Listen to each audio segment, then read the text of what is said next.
बिस्मिल्लाहिर्रहमानिर्रहीम। प्यारे दोस्तों, मैं हूं अब्दुल गनी, मैं हूं एक बायोलॉजी कोच और आज हम जो है एक नया टॉपिक स्टार्ट कर रहे हैं। टॉपिक है जी ATP, the cell's energy currency. हम ये कह रहे हैं कि एटीपी का जो मॉलिक्यूल है वो सेल के लिए एनर्जी करेंसी है, वो उसकी करेंसी है, एनर्जी करेंसी है। जब भी उसे जरूरत पड़ेगी सेल को, वो एनर्जी इसी करेंसी से, जिसको हम एटीपी कह रहे हैं, उससे लेगा और यूटिलाइज करेगा। ये हमारा जी आज का टॉपिक है।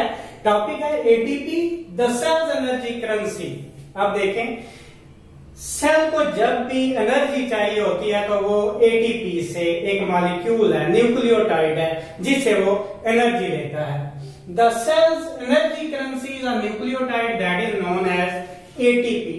ATP adenosine triphosphate. ए से है एडिनोसिन, टी से है ट्राई और पी से है phosphate. ATP adenosine triphosphate that is a nucleotide and is the energy currency for the cell. ये है जी इंट्रोडक्शन एटीपी का। एटीपी किसी भी सेल को जब भी एनर्जी चाहिए तो वो एटीपी को यूटिलाइज करेगा, एटीपी को खर्च करेगा और उससे एनर्जी ले लेगा। इसलिए एटीपी को कहते हैं एनर्जी करेंसी। जब भी एनर्जी की जरूरत है उसे खर्च किया जा सकता है और उससे एनर्जी गेन की जा सकती है। That is why ATP is known as the energy currency. Wording आपने क्या लिखनी है, वर्डिंग इंपॉर्टेंट होती है, बहुत से सुनिएगा। The cell's energy currency is nucleotide that is known as ATP. और वो जो एटीपी एनर्जी लेगा, देगा, वो तमाम लाइफ प्रोसेस जो है उसी से ही चलेंगे। अब दूसरा सेंटेंस क्या है, for all life process energy comes from ATP. ATP energy currency है।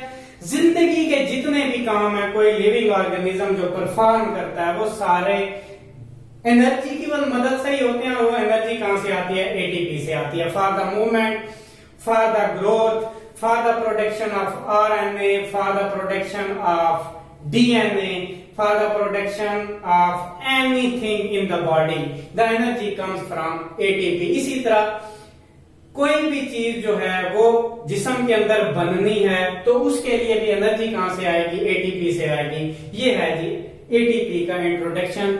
अब दो चीजें हमने कही हैं, ATP is the energy currency and all life processes occur by the energy which is produced by ATP। ये जी दो बातें हो गई हैं। तीसरे नंबर पे हम देखते हैं कि ATP का स्ट्रक्चर कैसा है। तीन चीजें इसके अंदर मौजूद हैं, देखिएगा। नंबर 1, 5 कॉर्नर, इसके अंदर एक शुगर मौजूद है। 1 2 3 4 5 5 carbon ring sugar which is known as ribose. ये राइबोज शुगर है। दूसरे नंबर पे इसके अंदर एक नाइट्रोजनियस बेस है, डबल रिंग। इसके दो रिंग है, एक रिंग दूसरा ring. Double ring nitrogenous base that is known as adenine. और तीसरे नंबर पे इसके अंदर 3 फॉस्फेट बॉन्ड मौजूद है, 3 फॉस्फेट कंपाउंड मौजूद हैं। तो एडिनोसिन ट्राइफॉस्फेट के स्ट्रक्चर में 3 चीजें मौजूद होती हैं। ये स्ट्रक्चर आपने बताना है। एक इसके अंदर 5 रिंग शुगर है that is known as ribose. Double ring nitrogenous base है that is adenine and 3 phosphate bonds are also present and these phosphate are represented by a tide. ये देखें बिल्कुल सीधा नहीं लगा हुआ, मैंने वाज़ेह तौर पे बताया हुआ, ये टाइड के जरिए से रिप्रेजेंट किए हुए हैं। इसके साथ 2 बॉन्ड जो है वो टाइड से रिप्रेजेंट किए जाते हैं। इसका एक खास पर्पस है कि ये हाई एनर्जी जो है कोवेलेंट बॉन्ड है, जब भी ये टूटेंगे तो इसमें से बहुत ज्यादा एनर्जी प्रोड्यूस होगी और यही वो जो एनर्जी है वो वहां पे यूज होती है। अब देखें नीचे केमिकल रिएक्शन क्या होता है जब एनर्जी रिलीज होती है। एटीपी जब टूटेगी इसमें से एडीपी, एडिनोसिन डाइफॉस्फेट, क्या नाम है इस कंपाउंड का, यह था एटीपी। एडिनोसिन ट्राई का मतलब होता है 3, एडिनोसिन ट्राइफॉस्फेट 3 फॉस्फेट वाला कंपाउंड। ये टूटता है तो इससे एडीपी, एडिनोसिन डाइफॉस्फेट, 2 फॉस्फेट वाला कंपाउंड बनेगा और एक ये वाला जो फॉस्फेट है हाई एनर्जी जो कोवेलेंट बॉन्ड है ये टूट जाएगा, और जब ये फास्फेट अलहदा होगा तो इसमें से बहुत ज्यादा एनर्जी निकलती है। उस एनर्जी की मिकदार है 7.3 किलो कैलोरी पर मोल। ये जो है एनर्जी जब निकलती है तो ये यूटिलाइज हो जाती है। आमतौर पे ये पहला फास्फेट बॉन्ड ही टूटता है, लेकिन कभी कभी अगर जरूरत हो तो एडीपी मजीद भी टूट सकती है। देखें एडीपी टूटी, एएमपी बनी। एएमपी, एडीपी क्या है? एडिनोसिन डाइफॉस्फेट, 2 फास्फेट वाला। एएमपी क्या है?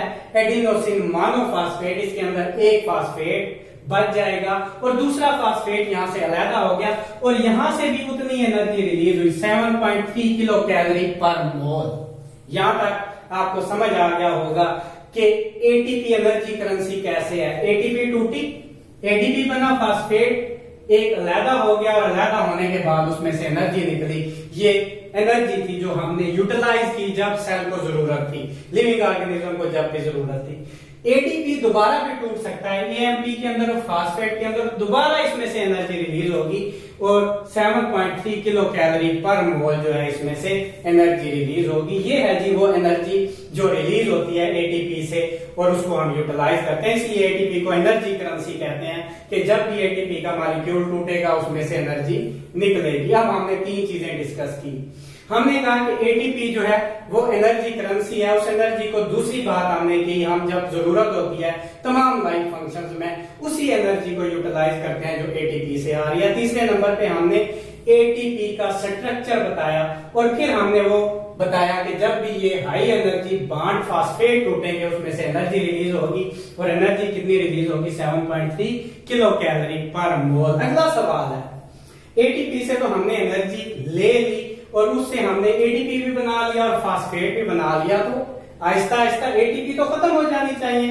अब ये जो है एक सर्कल है, एटीपी टूटती भी रहती है और वो बनती भी रहती है, एक रिवर्सल प्रोसेस चलता है। देखें फॉर्मेशन ऑफ एटीपी का, यही एडीपी फास्फेट के साथ दोबारा लिंक होती है।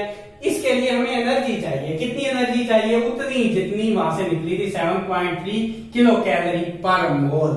अब एटीपी, फास्फेट और एनर्जी इतनी अगर मौजूद होगी तो दोबारा एटीपी मॉलिक्यूल बन जाएगा। अब एटीपी भी मौजूद है, फास्फेट भी मौजूद है, हमें चाहिए एनर्जी, और वो एनर्जी आती है by the oxidation of food. खुराक खाई, फास्फेट और एडीपी वहां पे मौजूद है, वो दोबारा कंबाइन होंगे, इतनी एनर्जी फूड की ऑक्सीडेशन देगी, उससे दोबारा एटीपी बनेगा। एटीपी जब बॉडी को जरूरत होगी एनर्जी की तो वो एटीपी एनर्जी करेंसी है, उसको हम यूटिलाइज कर सकते हैं। तो ये हमारा आज का टॉपिक था जिसमें हमने एटीपी की इंपॉर्टेंस बताई कि वो एनर्जी करेंसी है, वो कैसे एनर्जी रिलीज करती है और वो कैसे बनती है। इन 3 स्टेप्स में ये जो है टॉपिक खत्म हो जाता है। बहुत इंपॉर्टेंट है एटीपी एनर्जी करेंसी, उससे एनर्जी रिलीज कैसे होती है और दोबारा उससे एटीपी कैसे बनती है। तो ये था हमारा आज का टॉपिक। बाकी हम देखेंगे नेक्स्ट लेक्चर में। आज के लिए इतना ही, दुआओं में याद रखिएगा। Thank you very much.